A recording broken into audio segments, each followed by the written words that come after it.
Una ragazza ferma davanti alla piattaforma, vado a sincerarmi delle condizioni. Dopo la prima dimostrazione di un pronto soccorso in mare avvenuto sulle spiagge di Bibbione, a Caorle si è svolta un'altra esercitazione di soccorso per sensibilizzare i bagnanti in caso di difficoltà in mare. I protagonisti della giornata, come nel primo test, sono stati il SUEM 118, la Capitaneria di Porto e il servizio di salvataggio e polizia locale della cittadina dell'area metropolitana veneziana.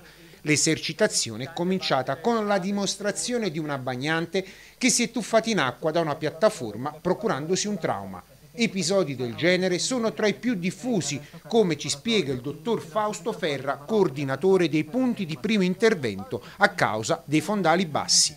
Purtroppo nella nostra esperienza, nonostante tante campagne che abbiamo fatto, nel perdurare degli anni, ogni anno abbiamo delle persone che continuano a buttarsi dai pontili, non sanno che l'acqua è bassa e che cosa rischiano? Rischiano una lesione irreversibile del midollo.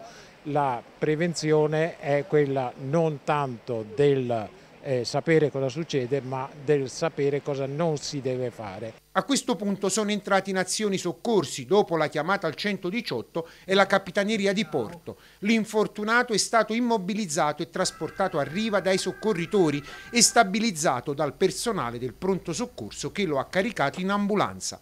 Le operazioni di salvataggio sono avvenute davanti ai numerosi bagnanti che hanno assistito all'esercitazione. Abbiamo voluto fare questa dimostrazione come la stiamo facendo in tutte le altre spiagge perché è molto gradita ai turisti vedere come veramente una macchina efficiente che dal mare può salvare benissimo una vita in difficoltà, la può portare in un ospedale per fargli riprendere al più presto la vacanza. Lo facciamo attraverso i nostri punti di primo intervento, ogni 15 km in questa costa abbiamo un pronto soccorso, attraverso i nostri ospedali San Donato e Portogruaro, attraverso la nostra rete ospedaliera regionale.